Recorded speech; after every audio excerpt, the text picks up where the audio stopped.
So we sit back, I suppose, from a lending perspective, for a consumer to get into a home loan, typically you're putting 20% down plus stamp, well, not stamp duty anymore, but... Thanks Peter Malinowskis for knocking that one out. Yeah. Shout out to Pete. Yeah, thanks, Pete. So, 200 grand for a young couple. Yeah. It's a challenge. Welcome to Building Ideas, the Master Builders SA podcast. I'm your host, CEO Will Frogley. Join me as I speak with some characters from South Australia's building industry.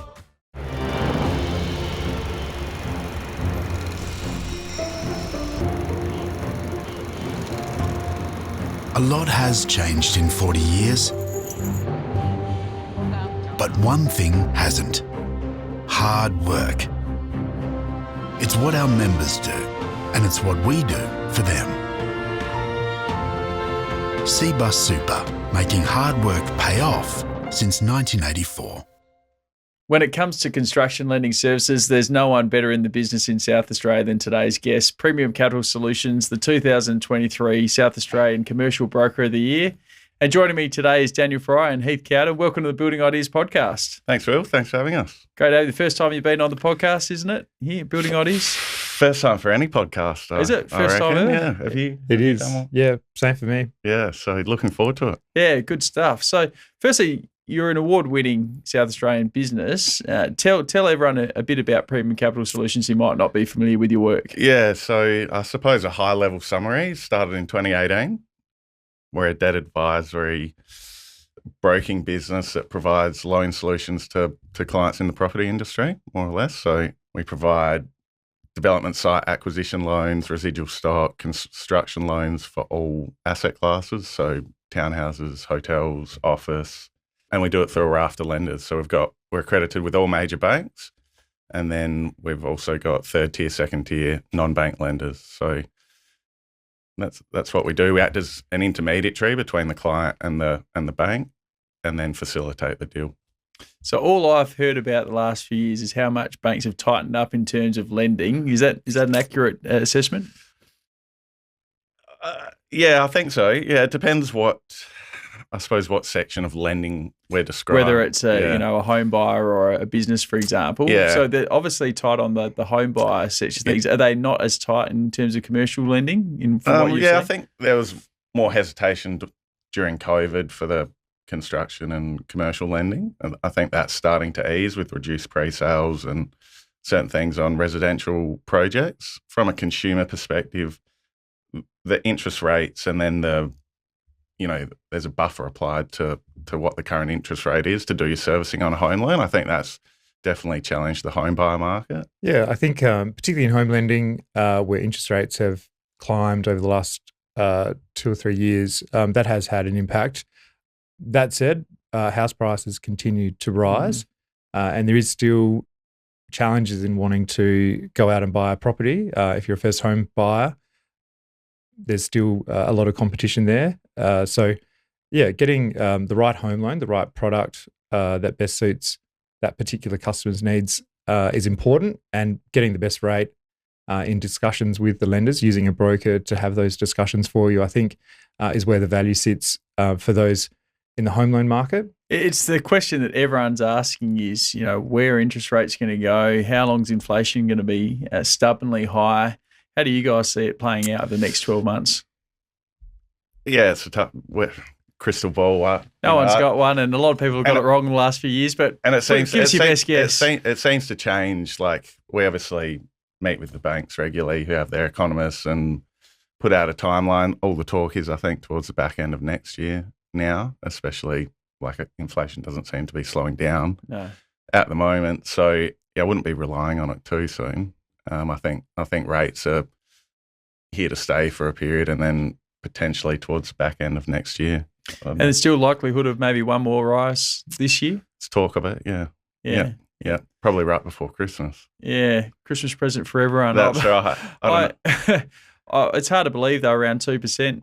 It's crazy. Not that long ago, isn't it? Crazy. Just historical lows. And it was easy to lend money then because it was basically free, wasn't it? Yeah, that's right. It was easy to make deals work. There's still plenty, obviously, going on in the market. The resi market, commercial market's really strong, so there's still appetite from lenders to do deals. It's just you're paying nearly 3 times it's more, I suppose. at the moment. Yeah, that demand in the resi side of things, it hasn't deteriorated at all. It's really the supply constraints that's causing the continued price increases, Correct. isn't it? Yeah.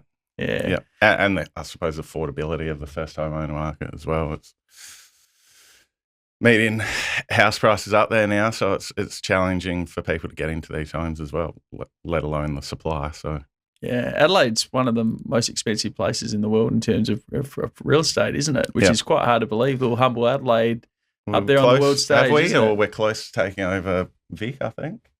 Yeah, which is in Melbourne. Isn't that incredible? Yeah, Adelaide's median house price chasing down Melbourne's. It's quite crazy, isn't it? Yeah. Yeah, what do you attribute that to? Is it just a matter of demand versus supply? Are there any other factors which would see Adelaide overtaking Melbourne? It's quite incredible, isn't it? I think the Melbourne market has a fair bit of stock coming online continually, and a lot of that could be apartment. That we don't have much high rise in Adelaide, do we? Exactly. Yeah.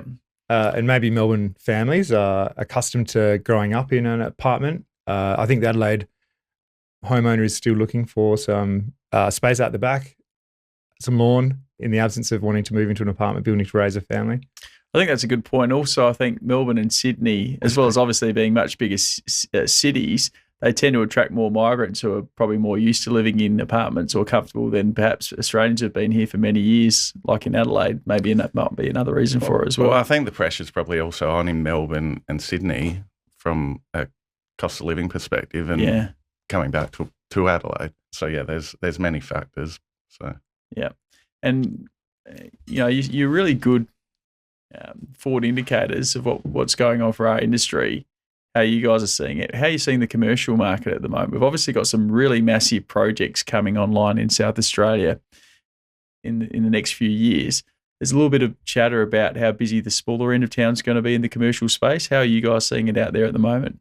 I think it's a challenge. There's probably a lag from a builder perspective. There's probably a lag of the construction costs increasing through the COVID period, and then it's probably starting to hit a little bit some of those smaller builders who don't have such a big balance sheet, some of the larger ones. So I think it's definitely competitive, I think, from a commercial construction point of view, but we're still seeing commercial transactions get through. There's pre-commit from leases.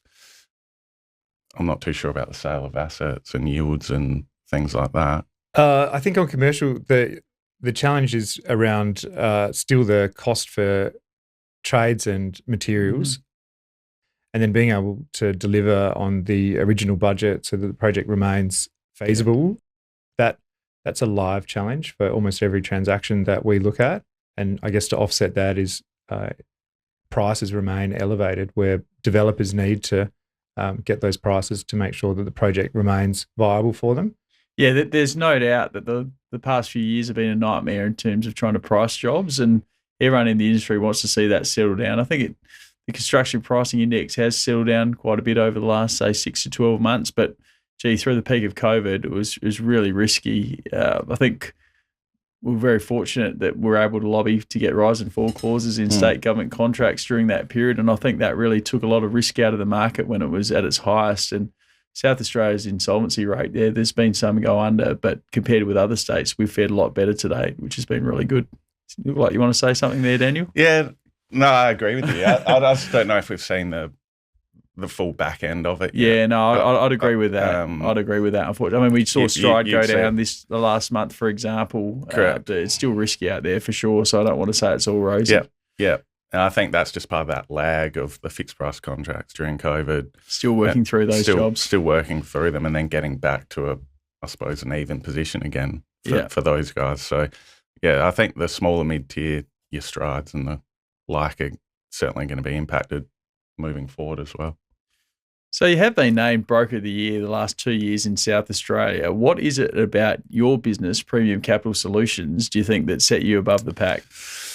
I think from a broking perspective, we're offering an efficient solution. So, we're both bankers and my other employees are all ex-bankers. So we know what the banks are typically looking for when we're putting an application forward. So in terms of collating that information, we'll write our credit paper, get all the supporting documentation, and then kind of call out on our relationships with either the major banks or non-banks and get a market-leading deal. But also what we're finding, it's a lot quicker than probably going direct because we're packaging it up nicely. Yeah.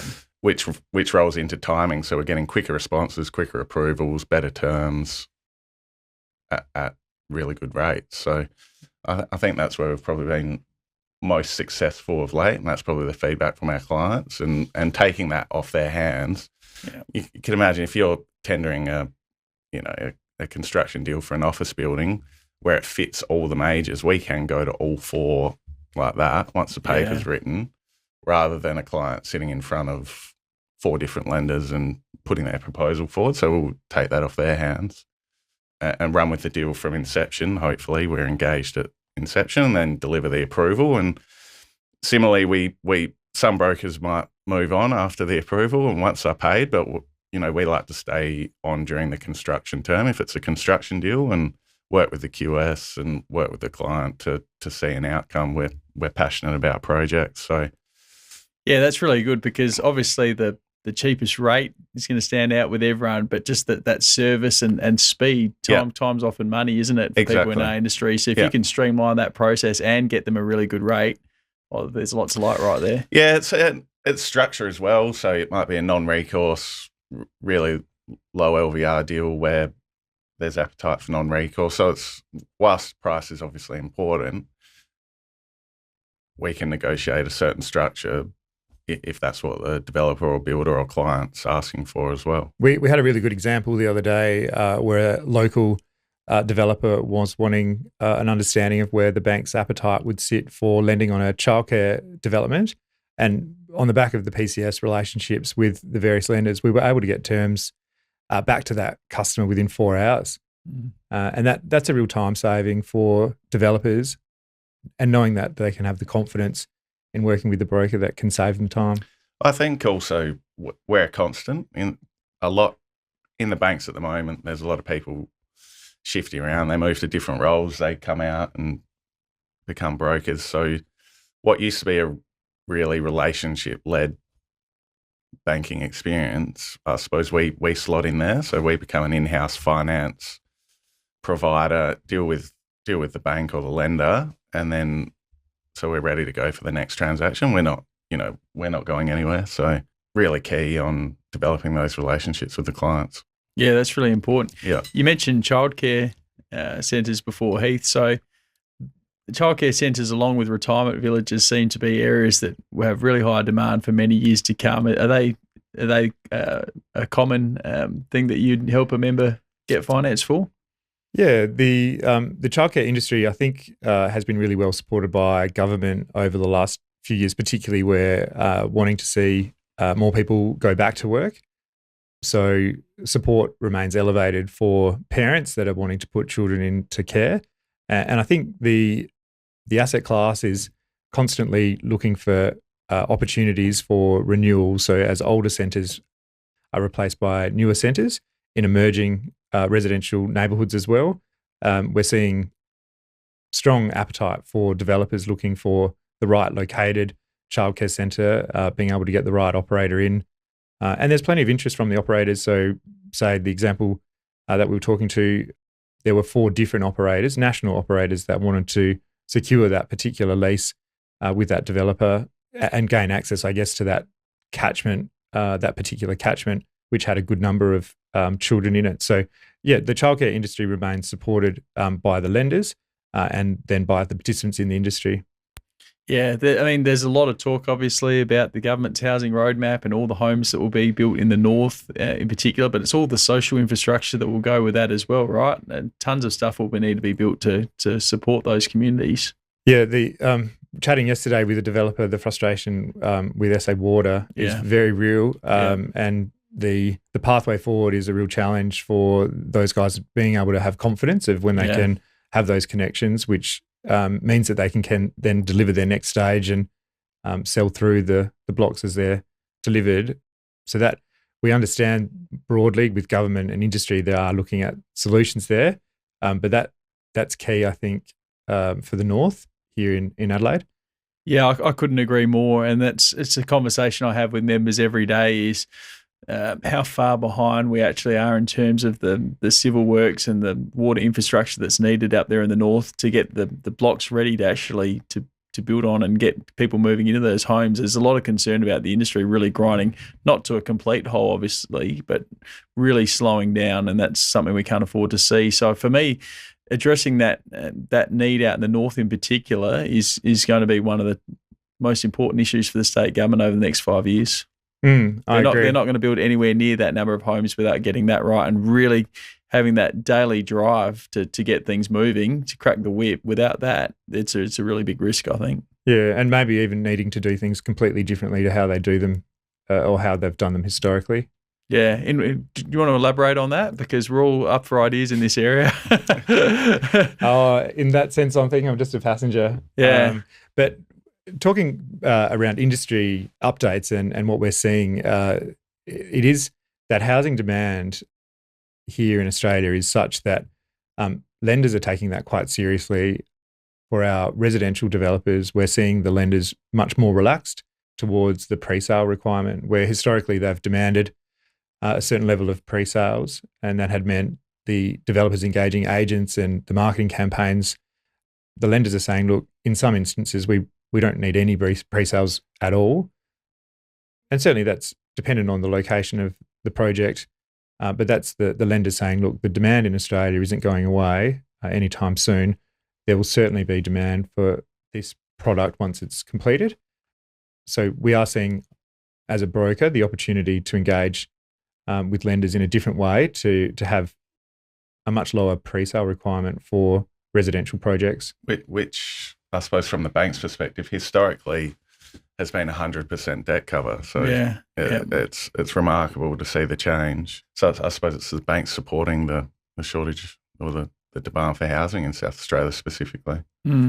For me, that median house price is a really good indicator of, and will be a really good indicator of how much we as a state are getting on top of that housing shortage. If that price starts to settle, that's a good indicator that supply's caught up with demand and we're in a better position. But if it keeps escalating, going like that, that's a sign that we're really out of control, I think.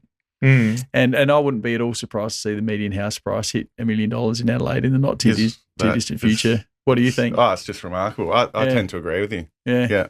I just don't see any relief on that upward pressure anytime soon. So we sit back, I suppose, from a lending perspective, for a consumer to get into a home loan, typically you're putting 20% down plus not stamp duty anymore. But thanks, Peter Malinowskis for knocking that one out. Yeah. Shout out to Pete. Yeah, thanks, Pete. So, $200,000 for a young couple. Yeah. It's a challenge.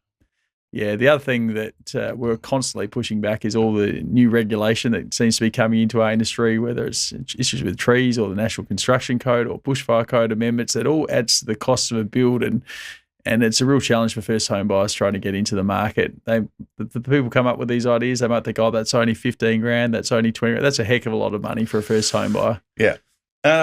It's interesting, though, that all the projects we're on land, land civil construction projects, apartment buildings, but they're all achieving their sales, I think, still. So the rate of sale is still pretty strong at the moment, but I think if it starts to top out at $1 million, it may slow down.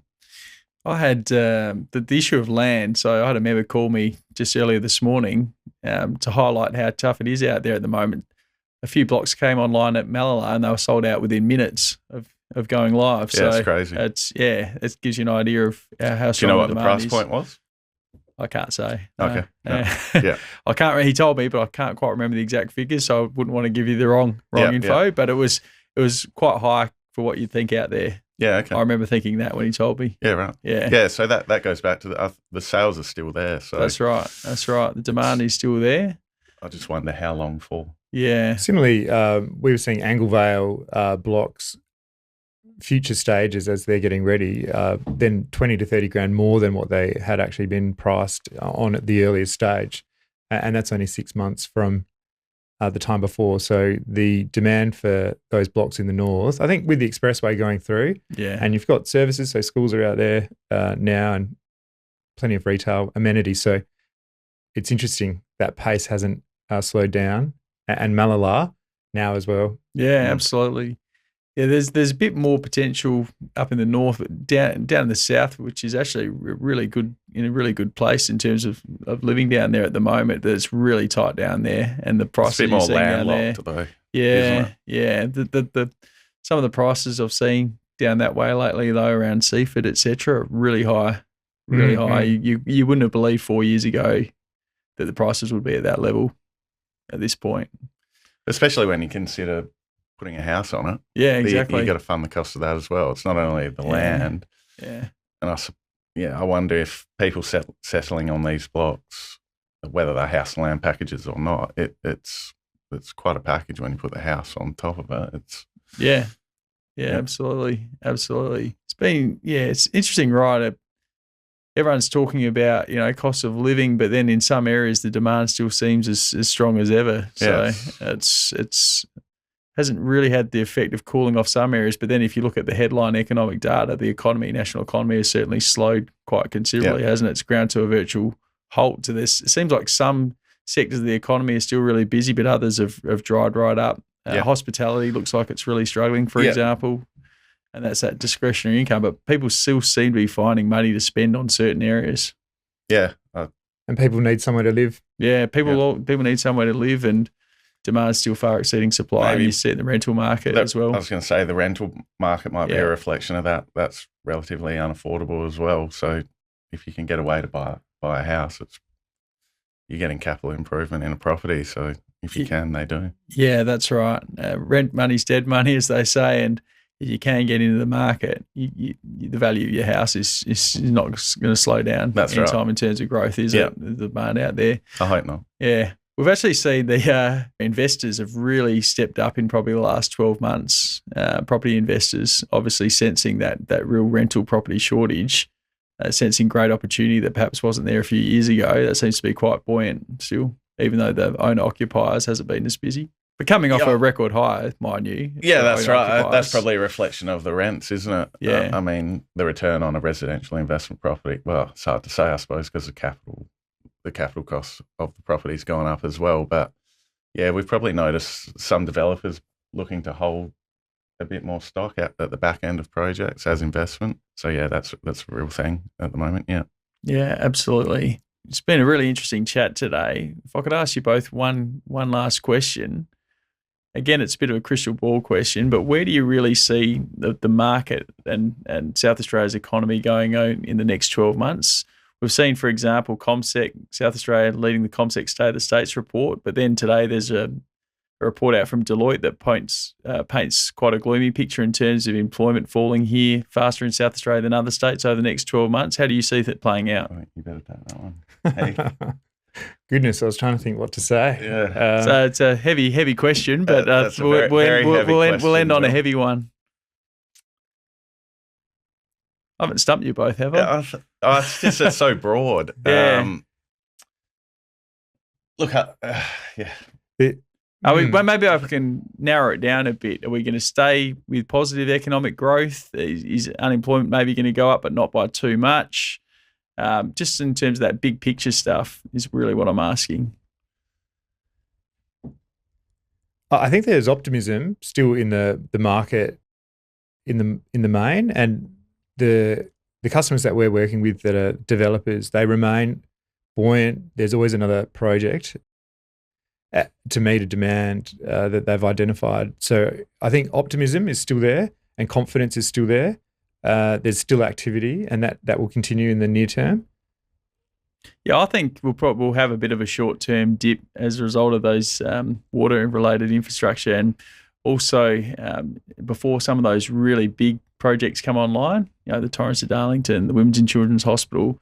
I think it'd be a bit of a short-term dip, but then I'm confident that with the population growth, the way it's looking, and demand for housing still being strong, and related social infrastructure will pick back up again. I think Adelaide's got a great, South Australia's got a great lot of positives going on. Absolutely, for it, it does. Absolutely, like it does. The events and it's the best I've seen it in years. Yeah. At the moment, and if you read the data, there's more and more interstate people coming to South Australia, whether it's short term or long term. I think, like you said, the outlook's pretty strong. Yeah, for South Australia, market's strong. So Yeah, I agree. It's funny. I love all the sporting events that have come to Adelaide in the last couple of years. And I had to go to Newcastle after the Live Golf for work, and flying there was a whole plane load full of people, all with the Live Golf caps. And I just thought, these guys wouldn't have come to Adelaide if it wasn't for this event. And they're there spending money in our local economy where previously they wouldn't have been. So that things like that are a great positive for sure. Absolutely. As well as they're just great fun as well, aren't they? Of course. Of course. Love getting to Live Golf. Yeah, I love Live Golf. Yeah. I've got to say, like, Gather Round's great, the 500's great, but Live Golf's my favourite. Yeah, love the Live Golf. There's nearly an event every quarter, though, isn't there? You got the cricket coming up, Live Golf. Yeah. So it's a good place to be. Absolutely. Well, guys, thanks for coming on Building Ideas today. Really good chat. And if you need construction lending services, there's definitely no better option in South Australia than Premium Capital Solutions. So keep up the great work. Thanks, Will. Thanks for having us. Thanks, Will. Appreciate it. Thanks a lot. Thanks for joining me on Building Ideas. For more information on Master Builders or our guests, please visit our website at mbasa.com.au.